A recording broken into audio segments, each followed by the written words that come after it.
Alhamdulillah. Bismillahirrahmanirrahim. Maliki yaumiddin.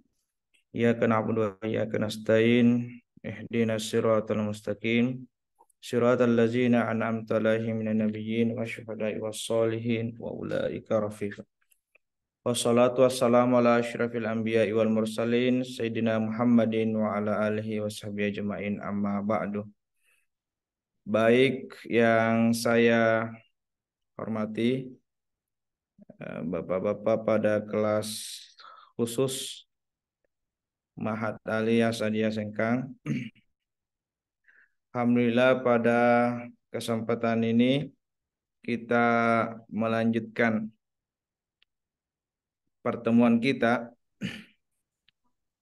Insyaallah pada pekan ini kita akan memasuki mata kuliah. Kalau mata kuliah yang diamanahkan kepada kami adalah mata kuliah usul fikih.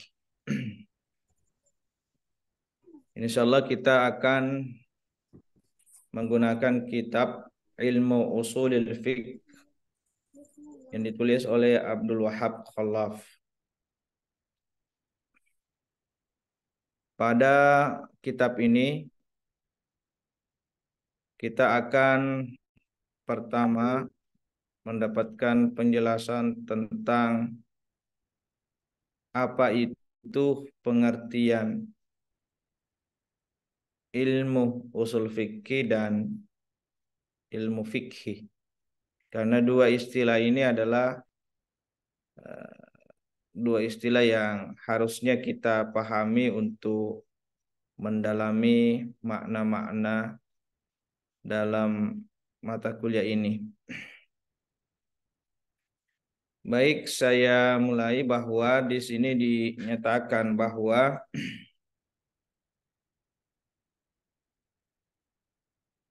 fa ilmul fiqh fil istilah syar'i huwa al-ilmu bil ahkam syar'iyyatil amaliyah al-muktasabah min adillatiha tafsiliyah aw huwa majmu'atun minal ahkam syar'iyyatil amaliyah al-mustafadatu min adillatiha tafsiliyah. Jadi pengarang di sini pertama-tama menjelaskan apa itu fikih, ya. Ya, kita biasa mendengarkan istilah fikih. Yang disebut ilmu fikih itu adalah ilmu tentang hukum syariat yang bersifat amaliyah. Ilmu tentang hukum syariat yang dikerjakan, yang diambil, yang bersumber dari dalil-dalil yang terperinci min adillatiha tafsiliyah, atau bisa juga kita bahasakan majmu'atun minal ahkami syar'iyyatil amaliyah al-mustafadatu min adillatiha tafsiliyah. Atau bisa juga dikatakan bahwa fikih itu adalah kumpulan hukum-hukum syariat yang bersifat amaliyah, yang bersumber dari dalil-dalil yang terperinci. Dalil-dalil yang terperinci di sini seperti misalnya dalam Al-Quran, aqimus shalah. Itulah dalil yang terperinci. Aqimus shalah. Kutiba alaikumus siyam. Wa atuz zakah. Itulah dalil-dalil yang terperinci yang biasa kita ceramahkan atau dakwakan. Sehingga salat, puasa, zakat itu adalah ranah fikih. Kemudian selanjutnya, ya ini kita istilahnya baca yang lebih penting untuk dijelaskan selanjutnya. Kemudian selanjutnya ilmu usul fikih. Ilmu usul fikih itu fa'ilmul usulil fikhi fi istilahi syar'i wa al-ilmu bil qawaidi wal bukhus allati yatawassalu biha ilal istifadati minal ahkami syar'iyyatil amaliyah min adillatiha tafsiliyah. Jadi ilmu usul fikih itu adalah ilmu tentang kaedah-kaedah dan pembahasan-pembahasan yang mengantarkan kepada sumber hukum syariat amaliyah dari dalil-dalil yang terperinci. Atau bisa dibahasakan juga hiya majmu'atul qawaid wal buhuth allati yatawassalu biha ila istifadatil ahkam syar'iyyatil amaliyah min adillatiha tafsiliyah. Atau bisa disebutkan bisa dijelaskan bahwa ilmu usul fikih itu adalah kumpulan kaidah-kaidah yang mengantarkan kita kepada sumber hukum syariat dari dalil-dalil yang terperinci. Jadi di sini bisa kita tarik kesimpulan bahwa fikih itu adalah hukum syariatnya. Sedangkan ilmu usul fikih itu adalah kaedahnya atau pembahasan-pembahasan terkait dengannya. Ilmu fikih itu hasilnya, sedangkan usul fikih itu adalah metode atau cara untuk memperoleh atau menghasilkan suatu hasil tadi. Kalau kita bisa ibaratkan juga antara fikih dan usul fikih, kalau misalnya kita berada di tengah laut ya, kita punya alat pancing, alat pemancing. Alat memancing itulah usul fikih.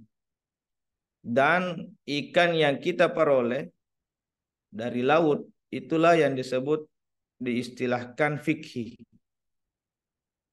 Jadi inilah pentingnya usul fikih. Mungkin pernah saya menjelaskan bahwa masyarakat kita itu sekarang adalah fikih oriented. Bapak-bapak, masyarakat Islam kita secara umum itu yang menjadi pertanyaan, yang menjadi masalahnya itu adalah fikih.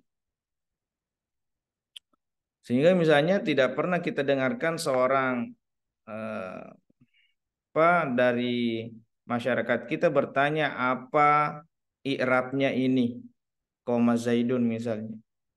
Itu tidak pernah ditanyakan itu. Coba tasrif lugawi istilahi kata-kata ini. Zahaba misalnya. Karena mereka itu masyarakat kita orientasinya itu adalah fikih. Nah, aga hukumna aku miloki ya masempajang tapagesaki misalnya temanu ya dan seterusnya. Aga hukumna majenne ki kulalena kalau ya. Itu semua pertanyaan-pertanyaan yang diajukan oleh masyarakat itu menandakan fikih oriented, orientasinya fikih. Agi baca-baca kuloki mak gere, odiga yak kerobang tau mateta. Itulah pertanyaan masyarakat sehingga bapak-bapak yang saya hormati, kita membutuhkan usul fikih. Usul fikih inilah yang kita pakai untuk mengkaji masalah-masalah yang dihadapi oleh masyarakat. Jadi tidak langsung diputuskan halal. Ya, Assalamualaikum, Pong. Tidak langsung diputuskan haram. Jadi orang Iya, hukum Pong. atau mujtahid Iya, Pong, iya, Pong. itu membutuhkan metodologi dan metodologi inilah yang disebut usul fikih. Iya, ko reguler, Pong. 28, Pong. Iya, ko alumni. Jadi 26, Pong. 26 rorotan ke apa tuh, Pong? Ya, ko ya, guru Asadiyah ya 19.800.000, Pong. ya coba di mood Iya. dulu. Tetap Pong sesuai nuna, Pong. Kalau misalnya laki na guru, laki na iba Tapi sa saswar. sesuatu no kita ya lo speaker tak. Ya, sudah. Ya, jadi kita kembali ya. Nah, ini kita membutuhkan usul fikih ini. Karena sekarang ini banyak masyarakat yang langsung saja mengatakan halal atau sebaliknya praktek-praktek tradisi keberagaman kita langsung dikatakan haram tanpa melewati usul fikih. Jadi kalau bapak-bapak diberikan pertanyaan kepada masyarakat, tidak apa-apa kita mengatakan tunggu dulu saya kembali ke rumah untuk menelaah. Jangan langsung dijawab ya. Itu kan Andre Guruta As'ad begitu dalam syairnya. Bahwa janganlah kamu malu mengatakan la adri, saya tidak tahu. Ketika kamu ditanya suatu persoalan. Jadi bukan suatu kekurangan saya kira. Kalau kita mengatakan tunggu dulu. Daripada kita sebagai seorang mubalik kemudian ya bagaimana sih posisi kita? Ya, apakah kita memang sudah termasuk mujtahid atau orang yang bisa mengeluarkan pendapat, menetapkan suatu hukum? Kemudian ketika kita ditanya oleh masyarakat, kemudian kita langsung mengatakan haram atau mengatakan halal tanpa melalui metodologi usul fikih ini. Jadi ini saya kira sangat penting.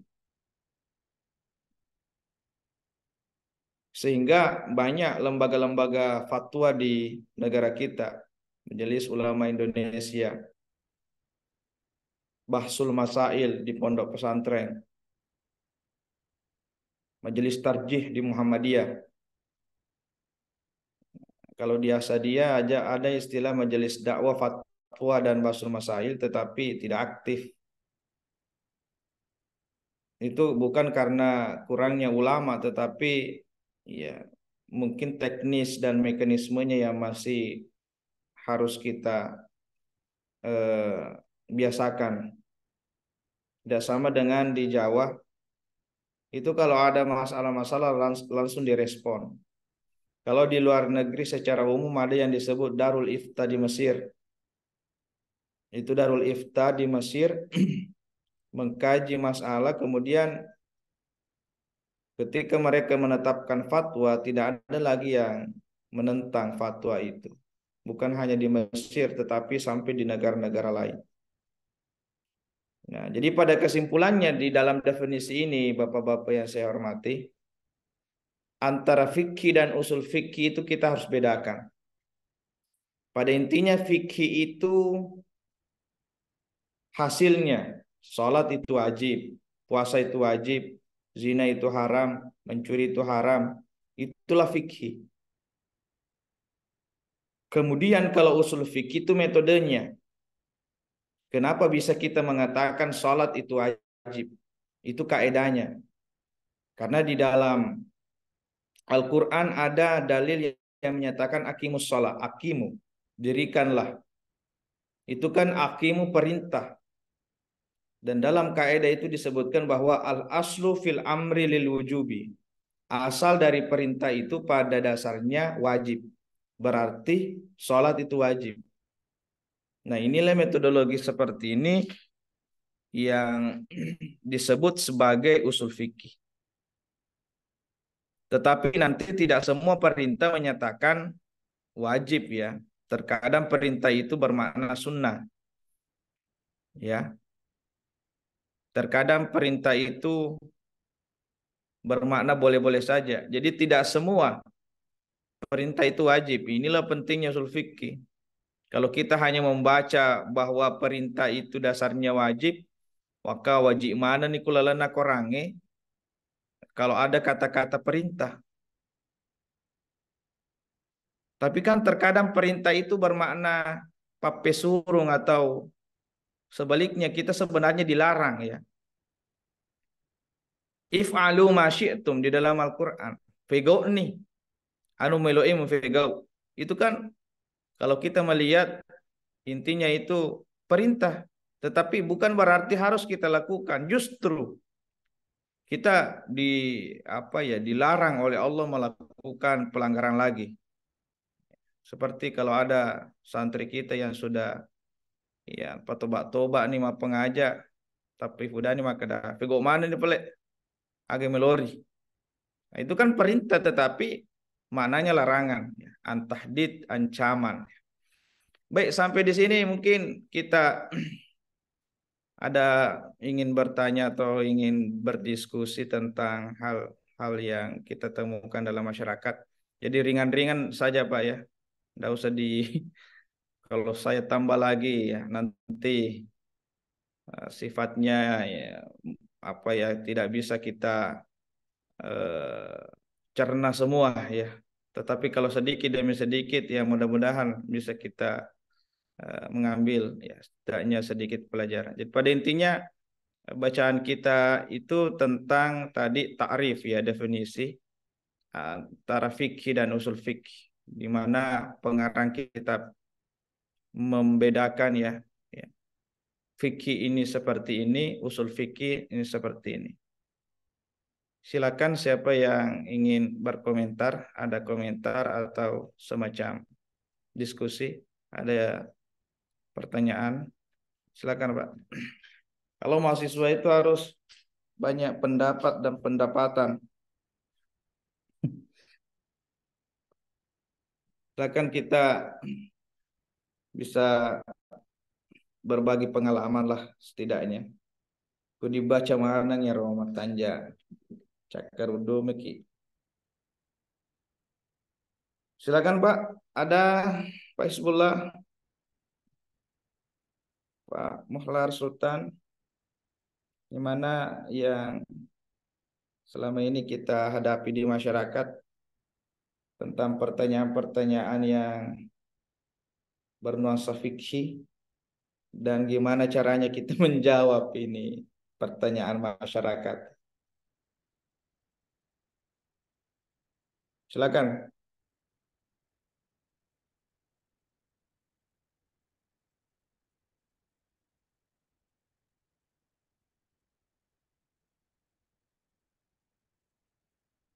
Ya, diaktifkan saja suaranya.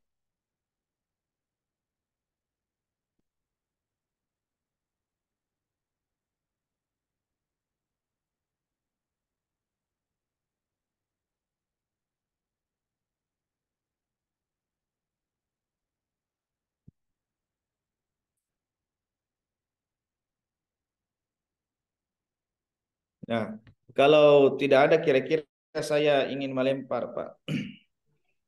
Kalau begitu Tabe, dari tabe, tabe ya, Dinda. Pak, di sebelah silakan. Pak,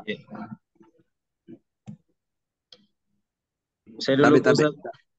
Oh, Ya, siap. silakan, Pak. Iya, iya. Terima kasih Pak Kiai atas kesempatan yang diberikan. Salah satu tujuan kita mempelajari usul fikih adalah untuk memecahkan persoalan-persoalan yang furu'iyah Ya, yang tidak tercatat di dalam Al-Quran dengan mengikuti kaidah dari ulama-ulama yang berijtihad. Bisa mungkin diterangkan Pak Ustadz tentang ya. persoalan-persoalan furu'iyah ini seperti apa modelnya? Iya, makasih Pak. Iya, baik. Ya, terima kasih atas pertanyaannya. Ya, saya kira ini memang penting ya untuk kita jelaskan. Ya, salah satu dari tujuan ya dari pembelajaran usul fikih ini adalah menyelesaikan masalah-masalah furu'iyah. Ya, masalah-masalah furu'iyah itu artinya masalah-masalah yang muncul ya, masalah cabang yang terjadi yang kita dapati di dalam kehidupan kita. Karena kita tidak bisa memungkiri bahwa Al-Quran itu ya memang sebagai kitab yang syumul, kandungannya itu yang bersifat umum, tetapi banyak hal yang misalnya tidak dirincikan secara langsung oleh Al-Quran sehingga kita misalnya membutuhkan hadis sebagai penjelasnya.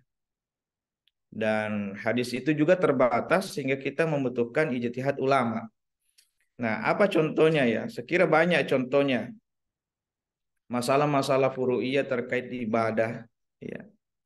Misalnya gimana tentang pembagian air, ya.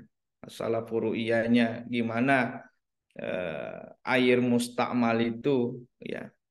Itu kan secara furu'iyah dibahas oleh ijtihad ulama kita.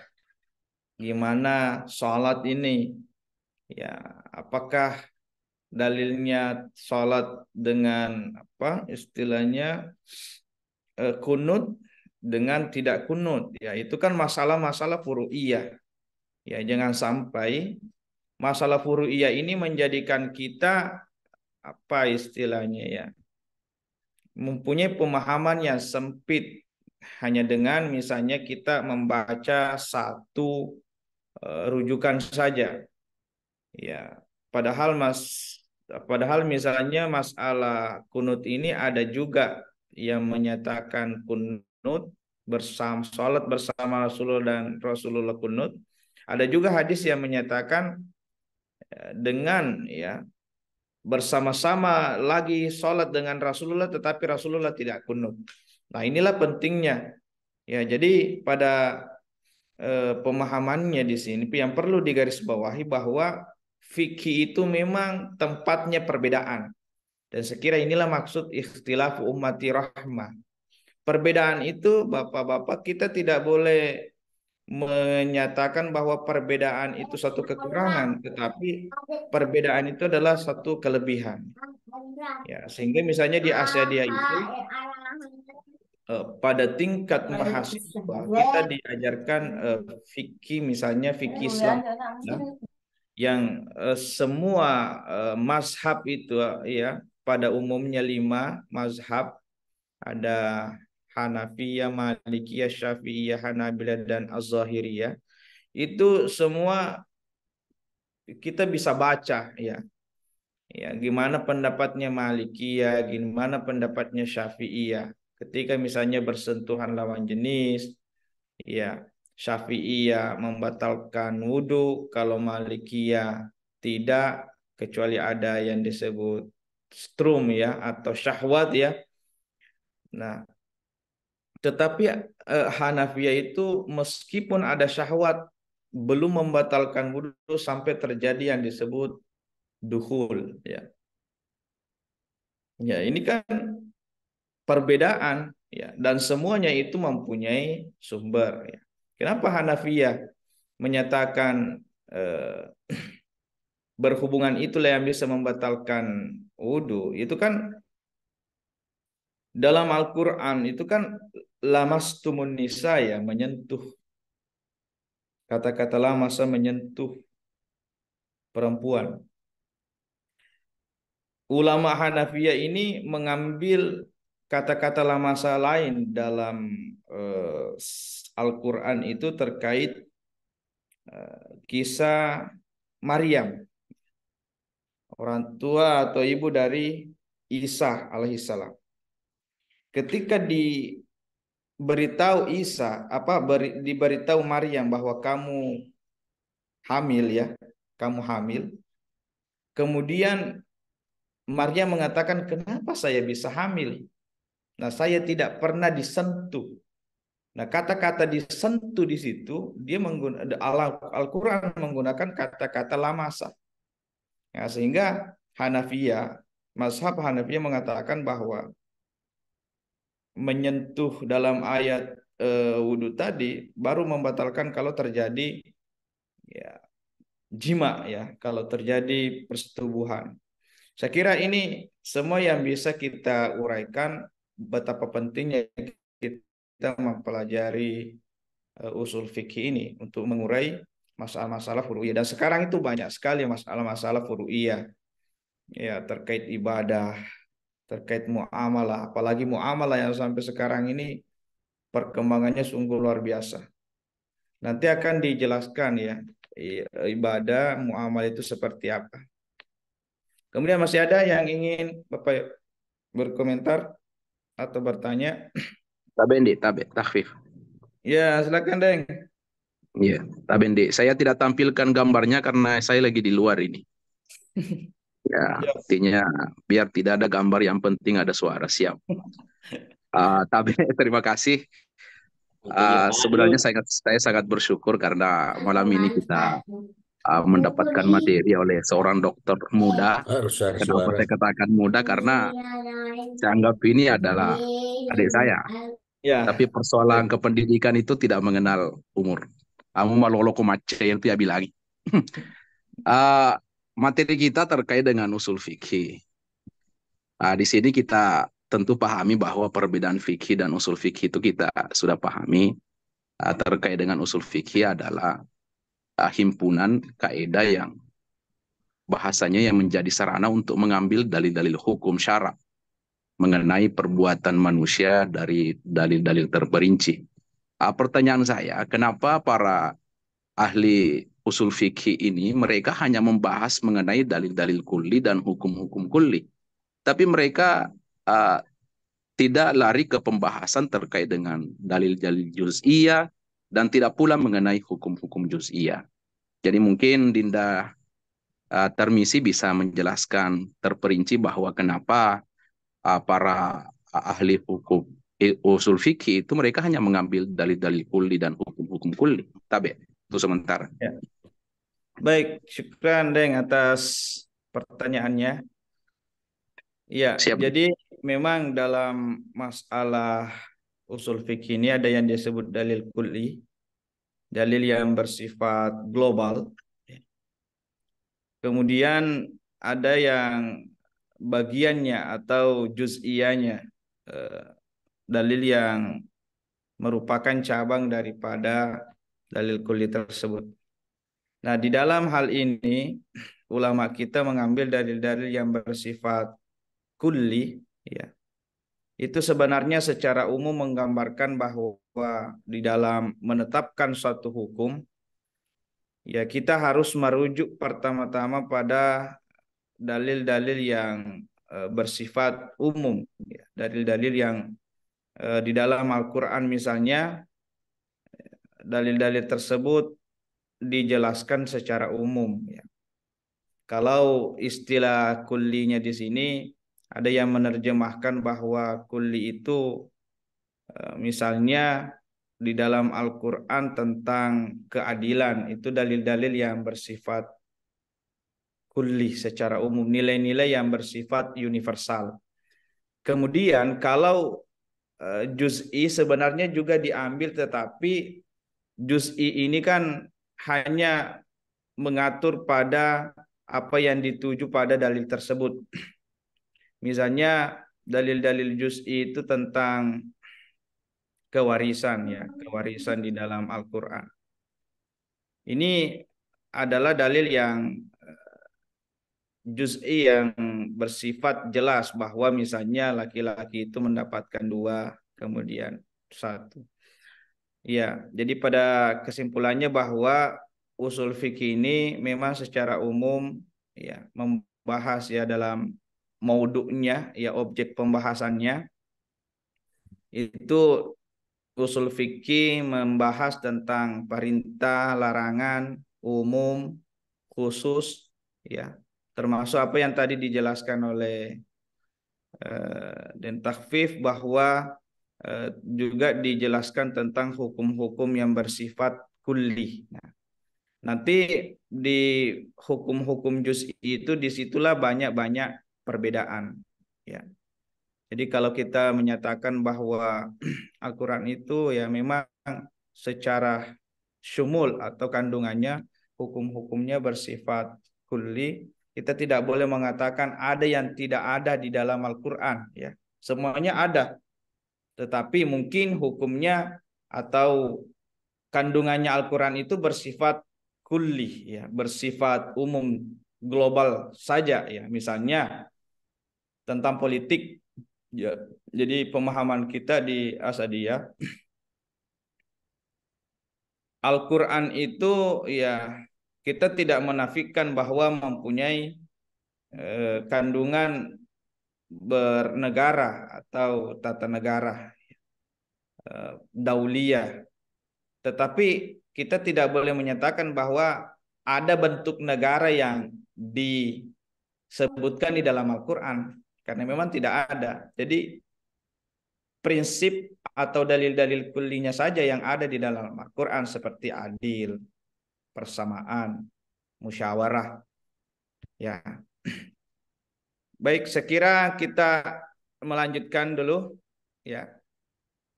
Nanti kembali kita akan berdiskusi. Jadi untuk selanjutnya al-maudhu, objek pembahasan. Jadi setiap ilmu dalam pembahasan itu, selain kita membahas tentang definisi, maka kita juga diperhadapkan dengan maudhu. Apa yang disebut maudhu? Maudhu itu adalah objek pembahasannya. Apa sebenarnya objek pembahasan daripada usul fikih dan fikih? Di sini dinyatakan bahwa maudhu'ul bahsi fi ilmil fiqh huwa fi'lul mukallafi min haitsu ma yathbutu lahu minal ahkami syar'iyyah. Objek pembahasan daripada ilmu fikih itu adalah tindakan atau pekerjaan orang-orang mukallaf ketika ditetapkan darinya hukum syariat. Ya. Jadi fal faqih yubahasu fi bai'il mukallafi. Maka ulama fikih itu membahas tentang jual beli, ya. Jual beli, salat, puasa, haji, ya. Pencurian, ya, termasuk pidana, pencurian, wakaf. Itu semua dibahas dalam fikih.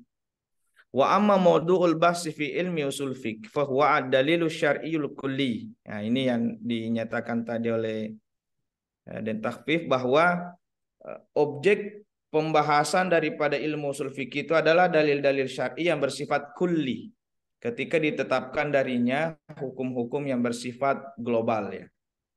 Maka misalnya usul fikih itu membahas tentang kias, ya, karena ini yang bersifat kulli, ya, dan kehujahannya. Jadi usul fikih itu memang sebuah dasar, sehingga dasar itu harus kuat pada hal yang bersifat kullinya. Nanti di furu'iyahnya kita boleh berbeda, tetapi di dalil-dalil yang bersifat umum itu kita harus sama, ya. Ini mungkin arti daripada dalil yang bersifat kulli itu. Ya, seperti am dan khas, ya, amar dan nahi itu semua wilayah usul fikih. Al-Quran, ya, dibahas nanti juga tentang Al-Quran sebagai dalil hukum. Sunnah, ya, sunnah, ya, perintah, larangan, ya, umum, khusus, mutlak, muqayyad, itu semua ada di dalam usul fikih. Nah, di sini dinyatakan bahwa dalil pertama itu adalah Al-Quran. Jadi saya kira tidak salah ketika ada teman kita mengatakan bahwa kita kembali kepada Al-Quran dan Sunnah. Tidak salah, karena memang segala sesuatu itu harus kita kembalikan kepada Al-Quran, kembalikan kepada Sunnah. Kalau tidak ada di dalam Al-Quran, maka pandang atau lihatlah dalam Sunnah. Jadi itu urutannya, Bapak-bapak. Jadi urutannya itu Al-Quran dulu, kemudian Sunnah. Ketika tidak ada Sunnah, ada istilah ijma, dan ketika tidak ada ijma, kita kias. Kias itu artinya analogi. Nah, di sini dicontohkan, ya, dari dalam Al-Quran, ya ayyuhalladzina amanu ufu bil uqud, ya, hai orang-orang yang beriman, tunaikanlah janji, ya. Ya, tunaikanlah akad itu. Nah, di sini dinyatakan bahwa kata-kata al-ifa itu bil uqud itu adalah wajib. Ya, jadi menunaikan akad itu wajib. Ya ayyuhalladzina amanu la yaskhar qaumun min qaumin. Ini termasuk larangan. Hai orang-orang yang beriman, janganlah satu kaum menghina kaum yang lain. Jadi menghina suatu kaum itu hukumnya haram, ya. Karena larangan larangan di sini. Hurrimat alaikum ummahatukum. Diharamkan bagi kalian ibu kalian. Kemudian fatahriru raqabah, memerdekakanlah budak. Nah, ini semua yang disebut dalil yang kulli yang ada di dalam Al-Qur'an ya, yang menunjukkan kepada amal-amal yang dirincikan. Nah, jadi maksudnya dalil kulli tadi al-amru lil ijab, an-nahyu lil tahrim ya. Itulah dalil-dalil kullinya. Ketika kita mendapatkan di dalam Al-Qur'an larangan, ya kita kembalikan bahwa asal larangan itu haram. Asal larangan itu haram. Nah, kemudian ya ini mungkin kita sedikit mengulas terkait sejarahnya ya. Sebelum saya persilakan berkomentar lagi. Kalau kita melihat tadi fikih itu misalnya hasilnya dan usul fikih itu adalah metodenya. Kalau saya tanya Bapak-bapak, berarti mana yang lebih dulu muncul? Fikih atau usul fikih? Siapa kira-kira yang ingin berkomentar?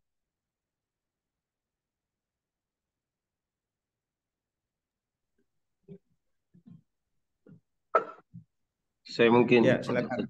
Ya, silakan Pak. Para imam juga sebenarnya berbeda pendapat. Ya. Ada yang mengatakan usul dulu karena dia dasar kalau tidak salah Pak Ustaz ya. Ada juga yang mengatakan fikih dulu karena fikih ini intinya. Ya, baik. Ya. Ya, kita memandang dari segi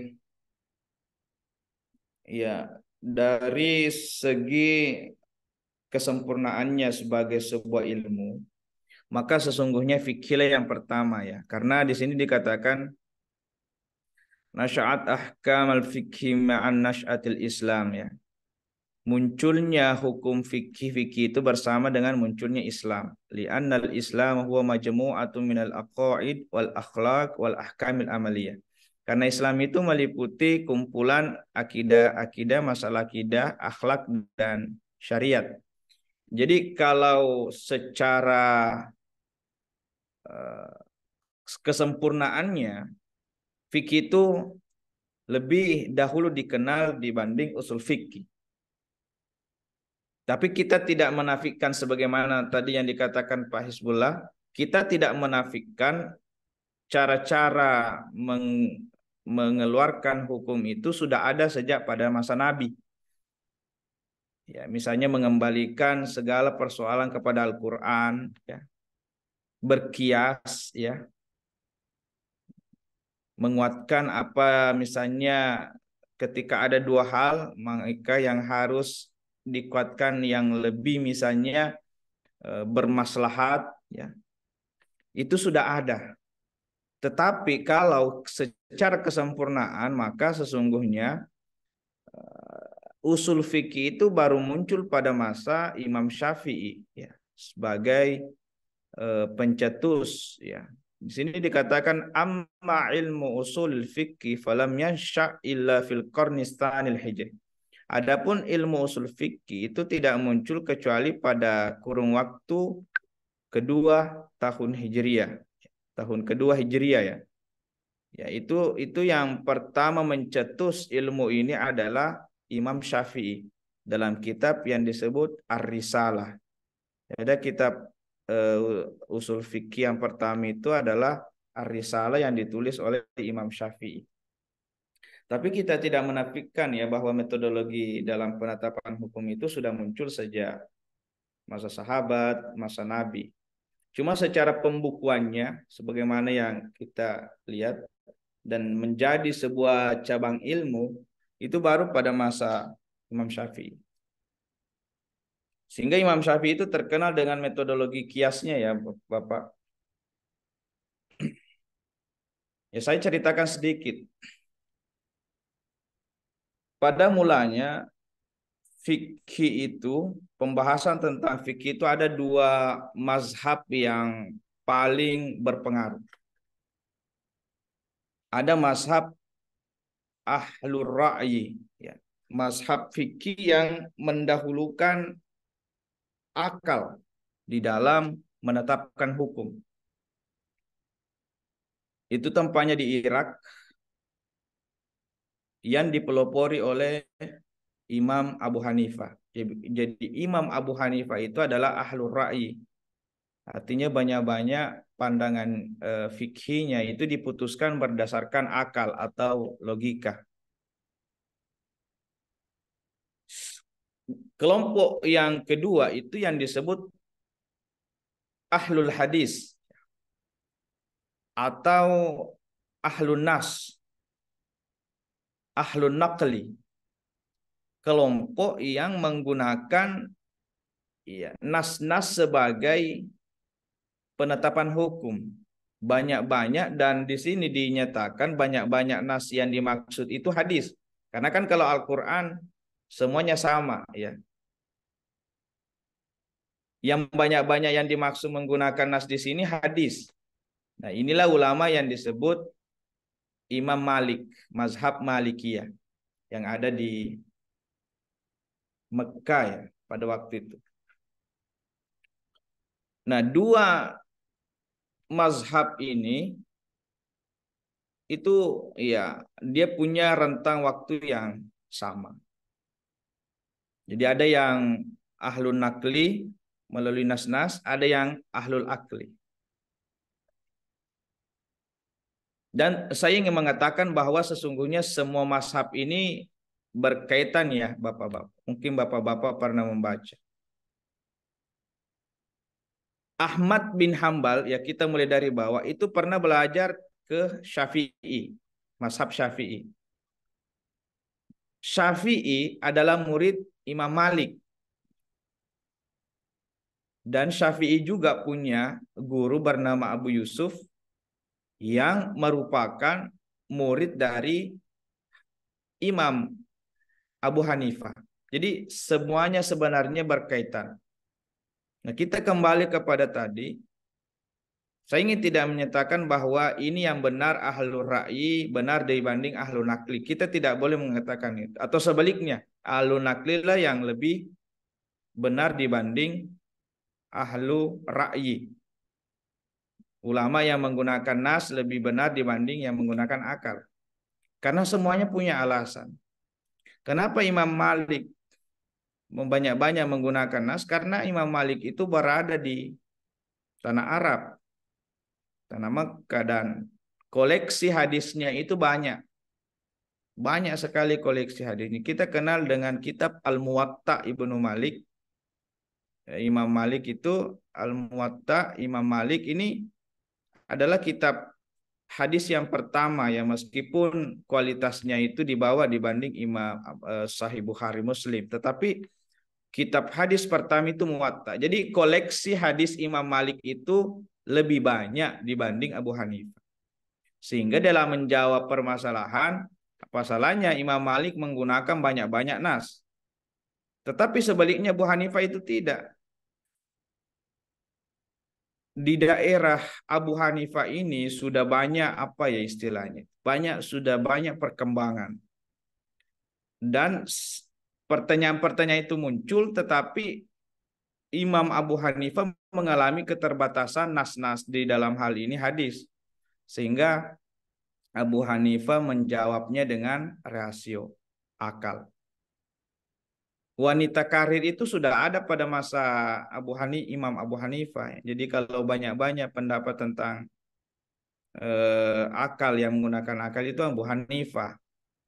Nah, datang Imam Syafi'i. Imam Syafi'i itu ingin menggabungkan. Imam Syafi'i itu dia tidak terlalu pada nas, juga tidak terlalu pada akal. Jadi Imam Syafi'i ini mazhab yang wasatiyah, ya istilahnya, moderat, ya. Apa buktinya? Imam Syafi'i itu menggunakan metodologi kias. Nah, kias ini, Bapak Ibu, tidak bisa kita ketahui, kita tidak bisa melakukan kias kalau tidak ada dua hal, nas dengan akal. Misalnya, ketika kita ingin mengkiaskan, mensamakan antara narkoba dengan khamar ya, kita butuh dua. Pertama, kita butuh nasnya, bahwa khamar ini ada di dalam Al-Quran. Narkoba ini tidak ada. Kemudian kita butuh akal.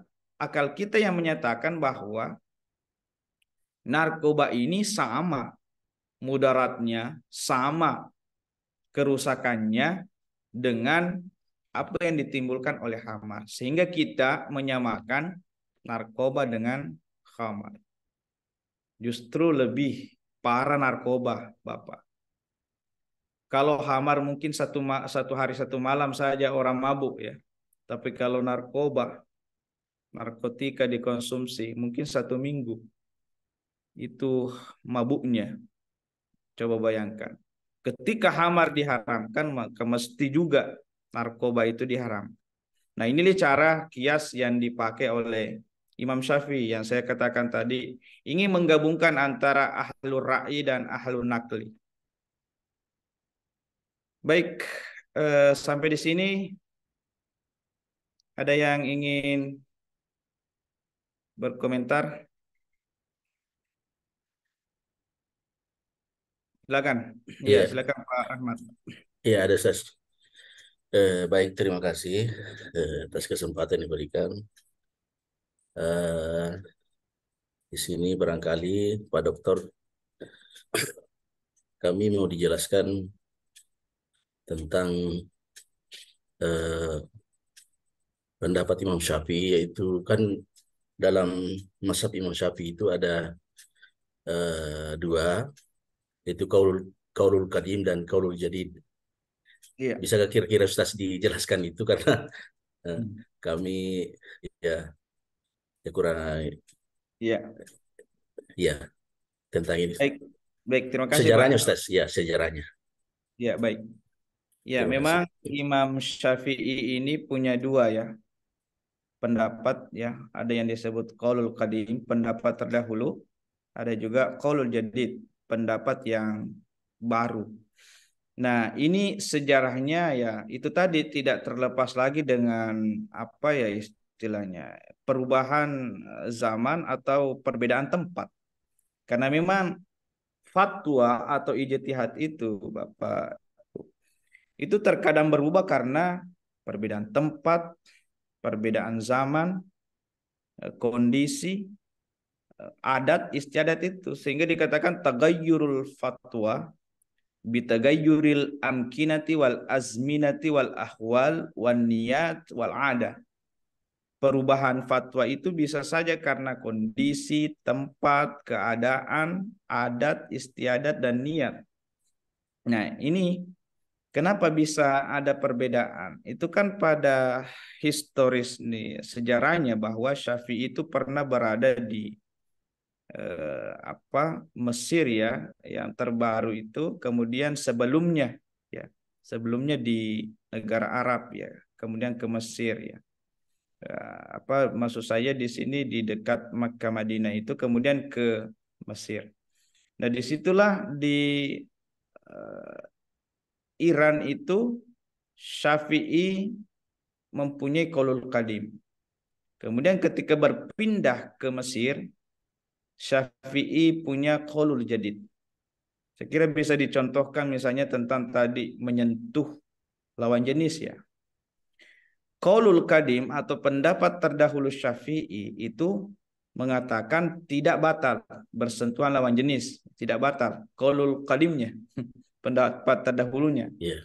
Tapi setelah masuk ke Mesir, ternyata Syafi'i mendapatkan ya di Mesir itu meskipun sudah tua, ya masih bercumbu-cumbu ya, masih berpegang tangan, pokoknya mesra-mesraan.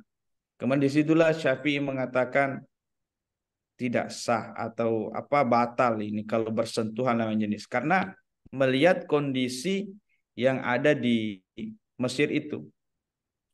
Sehingga qaulul jadidnya itu ya membatalkan. Contoh lagi, qaulul qadimnya Syafi'i itu pernah menyatakan bahwa sah salat Jumat kalau hanya 3 orang. Ya, sah. Itu karena Syafi'i berada di suatu tempat yang masih kurang penduduk Islamnya. Ya. Tetapi qaulul jadidnya itu kan kita ketahui, ya, 40 atau 60 ya. 60 atau 40 masyarakat muslim yang harus menjadi jamaah sholat Jumat. Itulah qaulul jadid dari Imam Syafi'i karena sudah berada di dalam masyarakat yang mayoritas muslim. Saya ingin mengatakan begini, itu kan ada kitab qaulul jadid dan qaulul qadim ya, Bapak. Ada pandangan yang menyatakan bahwa karena perbedaan zaman itu yang berputar ya,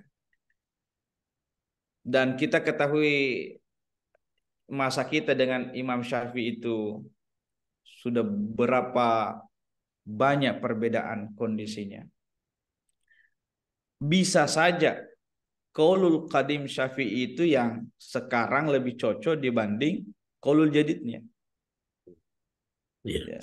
Dan ada itu ya, qaulul qadim yang lebih dikuatkan ya. Karena begini, pandangannya itu ulama usul kita mengatakan betapa banyak pendapat terdahulu yang lemah, tetapi sekarang itu menjadi kuat gara-gara perbedaan waktu itu. Masalah kemaslahatan ya kita dengarkan ya, saat ini banyak-banyak dipakai maslahat, maqasidus syariah. Itu dulu itu dipandang sebelah mata. Apa ini istilah maslahat? Apa istilah maqasid ini? Tetapi pada masa sekarang nampaknya tidak sah pembahasan fikih atau usul fikih itu kalau tidak ada istilah kemaslahatan, tidak ada istilah maqasidus syariah. Itu menandakan bahwa sekarang itu dinilai kuat ya. Ya, jadi ya bisa saja qaulul qadimnya sekarang yang lebih dikuatkan dibanding jadidnya. Pada intinya kita yaitu perubahan kondisi tempat. Sekira seperti itu, Pak. Ya. Terima kasih. Masih ada Bapak Ibu? Jadi Tabendi berarti kalau begitu qaulul qadim dengan qaulul jadid itu semua bisa kita pakai sesuai dengan kondisi. Ya, itu yang salah satu pendapatnya, Den. Tetapi maksud saya begini ya. Kita ya pada intinya itu tadi muarah hukum Islam itu maslahat. Oh siap. Maksudnya kalau ada pandangan yang sebenarnya kita bisa beralih kepada pandangan lain. Misalnya sebenarnya kan Syafi'i juga punya qaulul qadim, tetapi itu yang dinilai lebih bermaslahat, lebih mendatangkan kebaikan, maka apa salahnya kita pakai qaulul qadim? Itu sebenarnya muara daripada hukum Islam, maslahat. Karena banyak sekali pendapat-pendapat atau bisa kita katakan fatwa yang mungkin di luar dari maslahat itu atau tidak mempertimbangkan kemaslahatan atau tidak mengindahkan apa yang disebut sebagai nilai-nilai kemudahan. Itu kan dalam syariat itu raf'ul kharaji, menghilangkan kesulitan. Jangan sampai ada produk fatwa, ya, bisa kita katakan fatwa atau produk ijtihad yang memberatkan. Dan itu kalau pakar hukum Islam mengatakan berarti pendapat ini harus ditelaah ulang. Karena kita harus menyatakan bahwa mohon maaf, ini yang penting ya. Apa bedanya syariat dengan fikih? Nah, itu yang penting. Kalau syariat itu sholat, puasa dan seterusnya itu adalah pasti atau sifatnya qat'i minallah. Tidak ada lagi tawar-menawar tentang sholat itu. Sifatnya sudah statis, berhenti. Pokoknya itulah syariat. Tetapi kalau fikih, ini produk ulama, berarti produk manusia yang mohon maaf punya ya sifat zonni. Jadi tadi syariat itu qat'i, kalau fikih ini zonni sifatnya, artinya fiktif-fiktif, tetapi 75%. Nah, kemudian di sifatnya fikih ini dinamis. Bisa saja pendapat yang lalu itu dia lemah, tetapi sekarang kuat. Bisa juga sebaliknya. Nah, sehingga itulah yang saya katakan tadi, kita tidak boleh, jangan sampai kita berdebat pada ranah fikih. Kita saling mengkafirkan pada masalah-masalah fikih yang sebenarnya memang tempat perbedaan. Ya, jadi syariat dan fikih itu berbeda. Selama ini mungkin banyak teman-teman yang terlalu mentuhankan fikih ya, sampai-sampai mengkafirkan sesama. Misalnya, mohon maaf, gara-gara tidak kunut. Mengkafirkan gara-gara tidak baca basmalah. Padahal itu semuanya punya hadis dan sama-sama kuat. Jadi ya itu tadi, bahwa perbedaan itu harus kita anggap sebagai kelebihan, jangan menjadikan kekurangan. Baik, sekira seperti itu Pak Muhammad Taufik. Silakan Iya, Pak. Tabendi, artinya saya kembali memperjelas bahwa memang ini perlu kita finalkan pemahaman kita tentang qaulun qadim dan jadid itu, karena kenapa? Tadi dicontohkan terkait dengan persoalan sholat Jumat. Ya. Artinya Imam Syafi'i itu pernah mengeluarkan kalimat terdahulu bahwa walaupun 3 orang itu yang penting terdiri daripada imam dan makmum itu sudah sah sholat Jumatnya. Tapi ternyata setelah beriring berjalannya waktu, maka beliau kembali mengeluarkan fatwa baru bahwa itu harus 40 sampai 60. Nah, seolah-olah hari ini kita ini penganut Syafi'i ya, bahwa qaulun qadim itu tidak berlaku untuk zaman sekarang. Karena itu melihat banyaknya penduduk yang memadati masjid dan musalla. Cuma persoalannya hari ini, kadang kita dapatkan masjid itu yang tidak cukup 40 jamaahnya, mereka sudah sholat Jumat. Iya. Artinya contoh kami di Kolaka Utara, itu sering kami dapatkan itu, mungkin karena memang jumlah penduduknya bukan berarti mereka tidak cukup 40, bahkan melebihi daripada 100, tapi persoalannya yang datang sholat Jumat itu kadang hanya satu baris, tidak sampai 20. Ya. Nah, kalau kita mau merujuk ke qaulun jadid itu, bahwa berarti itu tidak sah. Itu tidak sah ya. Nah, masalahnya ini fakatobane ya. Jadi itu maka toba mengatakan di halam peloy lesu.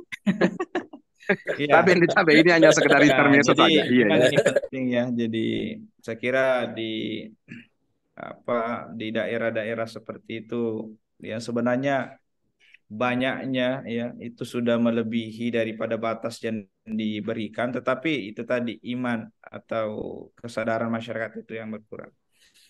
Nah, yang dimaksud di sini bisa saja kita lakukan itu misalnya kalau kita di luar negeri ya, dan itu tidak ada lagi orang lain ya kecuali kita dan teman kita, bisa saja qaulul qadim itu kita ambil karena keterbatasan itu. Tapi kalau di daerah seperti mayoritas itu, nah mungkin penguatan dakwah ini yang harus kita perkuat ya, bahwa ya memang banyak kesadaran masyarakat. Jadi bukan saja di Tenggara, di Sengkang juga ya. Terkadang kalau ni tama buat 7 maena napi makuramu fatokah ya. Bahkan ada khatib yang bertindak sebagai muazzin ya, karena kurangnya kesadaran masyarakat tentang sholat Jumat. Padahal kan jelas-jelas dalam hadis Nabi terkait pelaksanaan.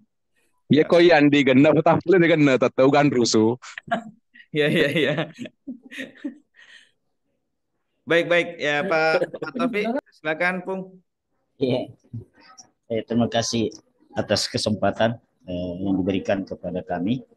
Bismillah, alhamdulillah, salatu wassalamu ala rasulullah, ba'd. Eh, Pertanyaan kami, Pung, tentang apa perbedaan dengan apa kawaid usul dengan kawaid fikih, dan Ya. mungkin bisa dijelaskan sedikit bagaimana misalnya secara umum eh, pemakaian atau penggunaan dua kawaid ini yang berkaitan dengan maqasid syariat tadi yang Bung jelaskan. Baik. Kemudian Ya, ya masih bisa. akan Ya, ya. yang kedua, misalnya ketika terkadang ya ini sependek pengetahuan kami misalnya di lapangan juga biasa tentang biasa terjadi ta'arud, pertentangan antara nas-nas yang kita anggap sudah terperinci dengan kaidah-kaidah yang mungkin masih bersifat umum, atau mungkin kaidah yang sudah seakan-akan itu sudah seperti juz'i, ya, artinya sudah tafsir menjelaskan, tapi di satu sisi ternyata ada nas-nas yang mungkin karena sependek pemahaman kita juga ternyata mungkin kita paham nas-nas tersebut bertentangan dengan kaidah yang selama ini mungkin kita pakai. Ya, bagaimana bagaimana penggunaan atau bagaimana kita menyikapi keadaan-keadaan seperti ini, Pung? Iya, syukran. Baik, terima kasih Pak Ahmad Taufik. Jadi memang penting untuk pertama di sini kita jelaskan ya. Tadi sudah ada paparan fikih usul fikih. Nah, ada istilah lain. Pertama, usul fikih tadi tentang kaidah pembahasan, mengantarkan kita kepada hukum ya, bersumber dari dalil yang terperinci. Kemudian kaidah fikih. Nah, kalau kaidah fikih ini itu terkait ketentuan-ketentuan atau istilahnya sebuah aturan yang dipakai dan ini menyangkut tentang kalimat ya atau kata ya. Jadi kalau usul fikih itu metodenya, misalnya kias tadi metodenya itu metode menyamakan, itu metode. Nanti juga ada istilah istihsan menganggap baik, itu metode. Tetapi kalau kaidah fikih dia banyak-banyak terkait ketentuan yang bersifat yang dirumuskan oleh ulama ya. Misalkan contoh kaidah fikih itu adalah al-masyaqqatu tajlibut taisir. Kesulitan mendatangkan kemudahan. Itu kaidah. Jadi bukan lagi terkait dengan metodologi, tetapi kaidah itu nilai yang seharusnya ada pada fikih, nilai yang seharusnya ada pada produk fikih itu. Jadi pada intinya Allah tidak menghendaki kesulitan kepada kita. Nah, itu yang saya katakan tadi bahwa kalau ada produk fikih yang dinilai atau dirasa menyulitkan, itu perlu ditinjau ulang itu ya. Ini bukan permasalahan tentang sholat aku wasam pajang ini matana boleh makutu kan. Maksud saya di sini ada keputusan fikih yang ini berat ini. Misalkan kalau ada orang yang lebih mengutamakan dalam musafir itu azimah. Azimah itu adalah mengerjakan salat sesuai dengan perintahnya 4 rakaat ya. Urasi tama loroe manusiki lepasiki untuk masuk sampai jangan asra. Ada orang yang mengutamakan itu dibanding dengan mengambil jamak qasar. Ya. Padahal Allah sudah memberikan hadiah berupa jamak qasar itu. Nah, jangan sampai ketika kita mengerjakan azimah justru manoko-noko. Karena dia sedina mabela urata masam pajama ngaribi lo skile pangisa. Dibanding ketika kita mengambil jamak qasar, ya yang muncul di benak kita itu adalah betapa mudah atau betapa agung hukum Islam ini karena mengakomodir kita-kita yang mengalami perjalanan. Dan saya ya merasakan itu ketika misalnya bolak-balik kemarin S2 ke Makassar, Sengka Makassar. Ya, kita merasa mendapatkan gambaran bahwa hukum Islam ini atau fikih ini memang betul-betul ya tidak menyulitkan umatnya. Nah, itu kaidah fikih. Kalau selanjutnya kaidah usul. Kaidah usul itu Pak secara umum ya istilahnya kaidah usul itu bisa juga masuk di fikih, bisa saja masuk ke tafsir misalnya terkait kaidah amar dan nahi ini. Kemudian kaidah am khas itu kan kita dapatkan juga dalam tafsir ya, ilmu tafsir. Mutlak muqayyad itu kan ada juga dalam kaidah tafsir. Kaidah-kaidah tentang mujmal mubayyan. Nah, itu jadi usul itu ya umum ya dasar yang bisa saja terdapat pada cabang ilmu dasar dalam Islam ya tidak hanya terbatas pada fikih saja. Nah, kemudian selanjutnya bagaimana kalau kita sering mendapatkan ta'arud ya, pertentangan. Nah, istilahnya di sini ketika terjadi pertentangan kita harus berarti kembali kepada hal-hal yang bisa menjadi pertimbangan. Kita mentakhrij ya. Kita melihat mana yang lebih kuat.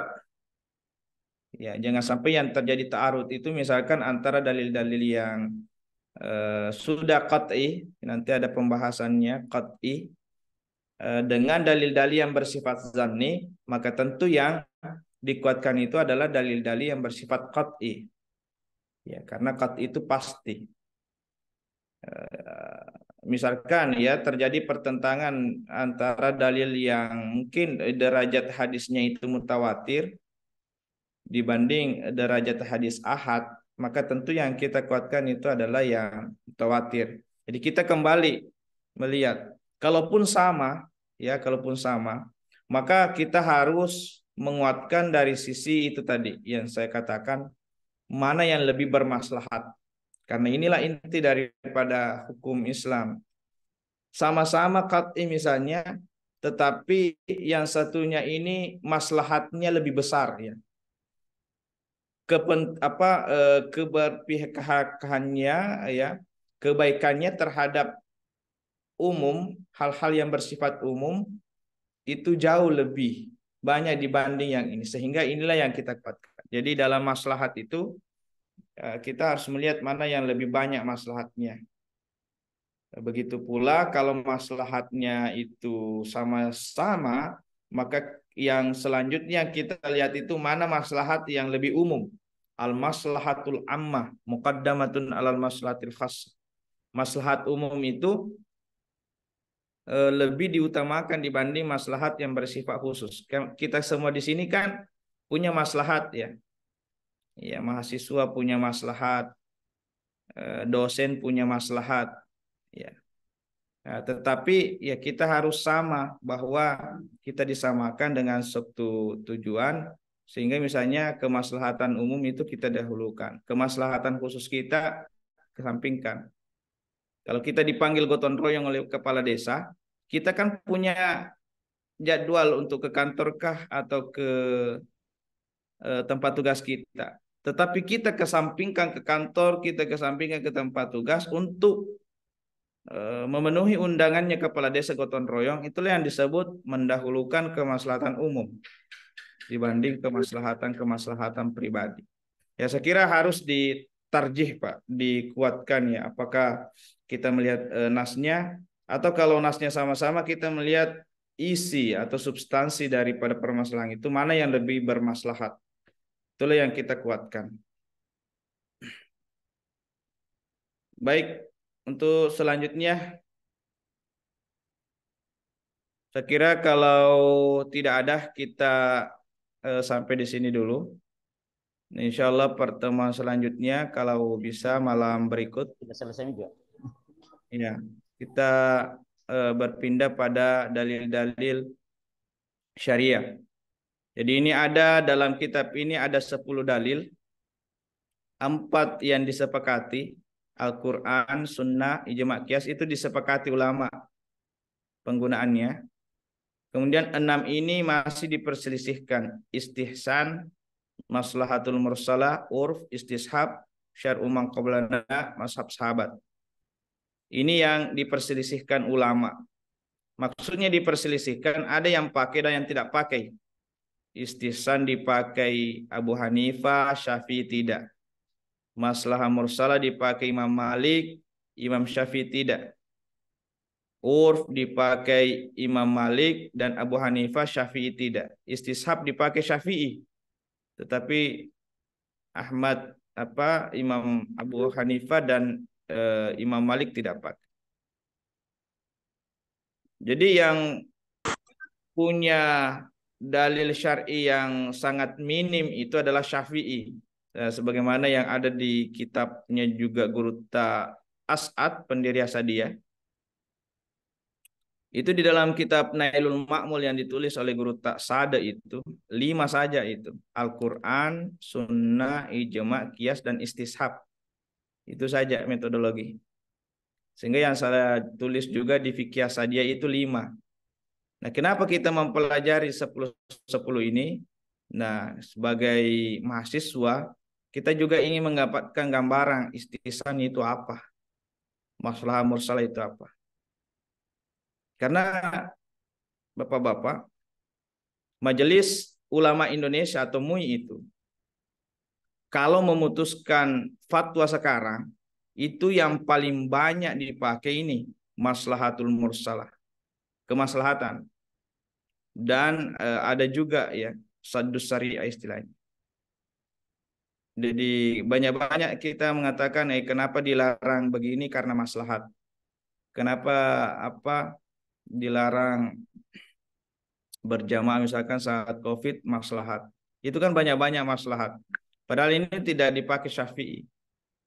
Padahal kita sebagai di Indonesia itu dikenal dengan mayoritas Syafi'i. Nah, mungkin kita ya perlu mendapatkan penjelasan dari metodologi seperti ini. Sebenarnya banyak metodologi. Kalau di sini kan kitabnya 10, ada sampai 50 metodologi dalam menetapkan hukum. Ya, itu semua yang dipakai oleh ulama dalam melakukan putusan hukum, baik sifatnya fatwa atau ijtihad perorangan. Saya kira cukup. Terima kasih Bapak-bapak yang sudah mengikuti perkuliahan ini. Ya, mudah-mudahan kita semua mendapatkan ya. Tapi pun bisa mungkin di-share anunya. Ya, bisa. Ya. Kitabnya ya. Nanti apakah bisa di chat ini? Atau saya nanti kirimkan Pak Aswar Bahar untuk membagikan